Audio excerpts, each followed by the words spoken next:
Now we're going to look at the Han Dynasty, one of the most important dynasties in Chinese history. It picks up where the Qin Dynasty leaves off, but I want to make it very clear that this isn't just a quick handover of power or somebody coming to the forefront. Liu Bang, the founder of the Han Dynasty, has to go through quite a bit of trouble in order to take control and gain support in China. But the Han is going to prove to be one of the most influential dynasties.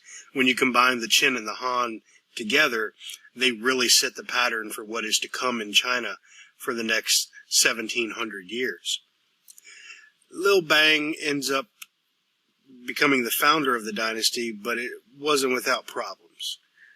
He tried an approach that ultimately failed. He went to his family members and other people and said, if I give you land, and of course land meant wealth, land meant power, land meant control over people, and so on and so forth, you give me support when I need it. In other words, when a rival tries to attack me or threaten my power, I need you to send troops. And this is, of course, a quasi-feudal system. It fails miserably. They take the land, they take the wealth, they take all the spoils of this, and then they don't deliver when he needs it. And so Liu Bang takes this lesson and learns from it. And he basically says, I will trust no one who is not totally loyal. And he takes and makes sure he has total central control. Instead of relying on different segments of society to support him, he will have one centralized government, one centralized military to rely upon. Now, Liu Bang is the founder, but the most famous and important of the Han emperors is Han Wudi. And he is known as the Martial Emperor. He rules for 54 years, a remarkably long time. And he has two main policies that he's going to implement. An administrative centralization with a huge bureaucracy. And again, bureaucracy is one of those things that is going to be important to Chinese history. You don't just get those jobs because of who you know or what your family name is. You had to pass a very rigorous civil service exam. He was all about improving and strengthening the state, so he followed some legalist principles. Huge public works to improve the state, to keep everything going. Economically, he taxed agriculture. He made sure roads were up and running so that trade was flourishing. Anything that was essential, like iron or salt, there would be an imperial monopoly on those, so that the government controlled the production and the selling of those types of goods, because they were essential to the state being healthy, and we talked about that as being a legalist principle. And then imperial expansion. So again, another legalist idea, the idea of strengthening using the military. He ends up invading Vietnam, modern-day Vietnam, and Korea. And so this is also going to spread Confucian values because he embraced those as well. As you see on the map here, we have a rough outline of how large Han China was. And then this orange area up here, this is the Xiongnu Federation. And this is a group of nomads that are going to become a big, or had always been a big problem to the Chinese. They were nomadic horsemen from Central Asia. Sometimes they traded with them, but other times they raided along the border and the frontier. So the early Han emperors were trying to pacify them. They tried to, give them certain things in order to keep them from wreaking havoc along the borders and everything. Han Wudi took a different approach. He went on the offensive against them, and he took care of the problem for quite a while. Now, that doesn't mean they're not going to have, future Chinese dynasties aren't going to have problems with the quote-unquote barbarians from the north, but at least for the time being, Han Wudi ridded them of that problem through warfare, and you can see on the map here the overlap between the two, and that shows the fact that he expanded the Chinese borders, at least temporarily, into what had been Xiongnu territory. And just for the sake of your notes, there's the spelling for Xiongnu. Now we come back to Confucianism and how it's integrated into the politics. So Confucianism, you would say, under the spice model, would be a cultural and a social thing, but now it becomes a political thing because it becomes embraced by the government itself. And so we have a Confucian educational system offered and used within Han China. They established an imperial university in 124 BCE in order to prepare men for government service. Han Wudi wasn't about, he wasn't totally supportive of scholars and intellectuals, but he did want educated and prepared men for government service, and he wanted them to be taught along the Confucian lines. So Confucianism was an official course of study. It was the only philosophy at the time that was really developed enough to provide a rigorous intellectual discipline. So early in the Han Empire, there was about 3,000 students in this educational system. By the later Han Empire, a few hundred years later, there were more than 30,000 in this educational system. And then we see Confucianism in regards to the social order. We talked about filial piety briefly in the last lecture, but it is the basis for a strong, stable society, and the strong, stable society starts at home. And so Confucianists and the government believed that a patriarchal family, to have subordinate to the male, was absolutely important. And then even males had to be subordinate to each other. An older male would always rank above a younger one, no matter what status they held.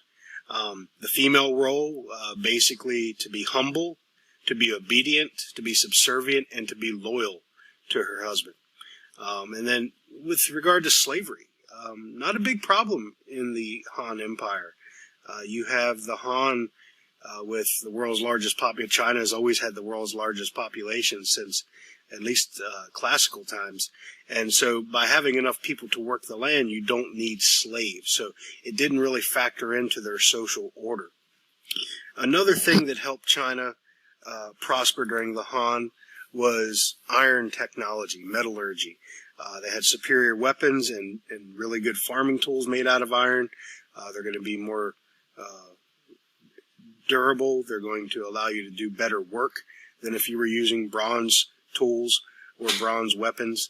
The suits of armor they wore, the swords they wielded, the spears were superior to their enemies. So warfare, not only did the Chinese typically have the numbers advantage in warfare, but they're also going to have a technological advantage. Some other technological developments that are important for the Han, silkworms. And of course, we all have heard about the Silk Road and so forth, but silk comes from China during this time period, and only China. They know the secret to how to breed the silkworms, how to give the silkworm a proper diet so that it produces the best, not just silk, but the best kind of silk. And so this is a secret to the rest of the world. The rest of the world that is connected through the Silk Roads with China loves this product. They give extremely valuable items of trade for the product of silk, but they can't figure out how to cultivate silkworms themselves. So this is going to be a huge advantage in trade for the Chinese for quite a long time. And then we have paper. They use bamboo in favor of wood and textile-based paper, but it's going to allow them to write more, which is, of course, going to allow them to keep better records.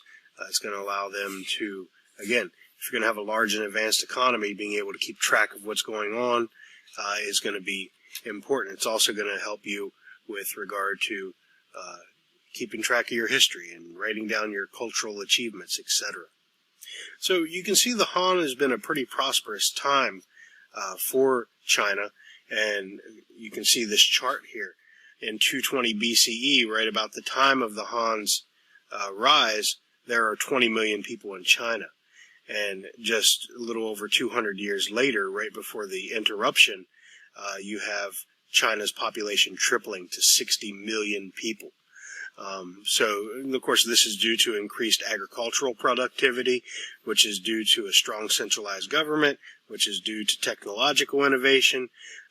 So that 200-year period proved to be tremendously beneficial overall. Taxes were not a heavy burden for the most part. Agriculture was so good that sometimes there was produce that would occasionally spoil in the state granaries because they had too much. They had too much to even use and even too much to trade. And speaking of trade, China's all about that too. You can see here the Bactria region and India. They're going to get spices, pepper, cosmetic gems, and pearls. From Persia and Egypt, they're going to get grains that they may not cultivate. From the Mediterranean region, the Romans and the Greeks, they're going to get wine, oil, jewelry, and art. And so all of this trade with the Afro-Eurasian world is going to stimulate the Chinese economy even more. And so you end up with a professional merchant class. And even though the Chinese culturally hated merchants, they saw them as lower than even peasants. The merchants didn't care. They were rich. They just didn't hold, nobody held them in high esteem. Nobody respected them per se. But if you're rich and you're happy, I don't think you care too much. So merchants were still rather prosperous. And again, we talked about the Silk Roads, named after that principal commodity from China.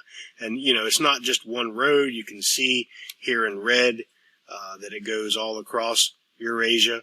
And you see these blue ones here. We'll talk about those a little later in the year, but those are called the sea roads. And basically that allows trade to go over water, not just over land.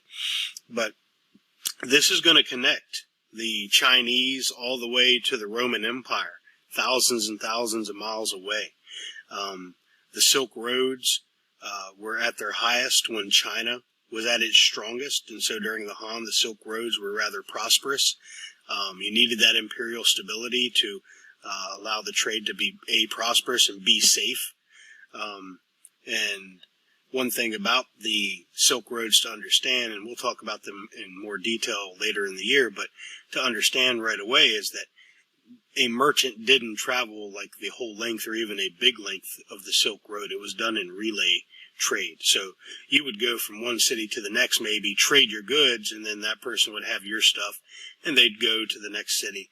And so it worked more like that than it did as far as like one big caravan to trade stuff. So the Silk Roads bring about economic prosperity, and they make everybody rich who's involved. But there's also a side effect to that, and that's with the spread of religion. Buddhism and Hinduism, which we haven't talked about yet necessarily, but I'm sure you're aware of, they both originate in India, and they're going to spread out of India, and they're both going to reach China. However, Hinduism isn't going to catch on so much as Buddhism will, and we'll talk about that here in a second. But you also see over here in green, Christianity is also going to make its way across Eurasia, and it's going to have an impact in China as well. As for Buddhism, and again, we'll talk about Buddhism by itself later on, but it was originally restricted. And of course, you can imagine the Chinese government with their legalist principles thinking, we're not too keen on this foreign religion. And so only foreign merchants who came to the country were allowed to practice it. But by the 5th century CE, and that's a pretty long time, that's after the Han Dynasty has even collapsed, there is a gradual spread of Buddhism to native people as well. It's a more secular form of Buddhism, though, and that'll make more sense when we talk about what Buddhism really is, but it's not the same type that originated in India. As for the Han's collapse, well, pretty typical story of most places, and it's too complicated to go into here, but rebellions and factions. People get fed up with certain things. What have you done for me lately, government? And factions within the government. You have people bickering over power, who should be the main advisor to the emperor. All these things combined, and you'll read about this in the chapter a little more as well. So that wraps up our lectures on China.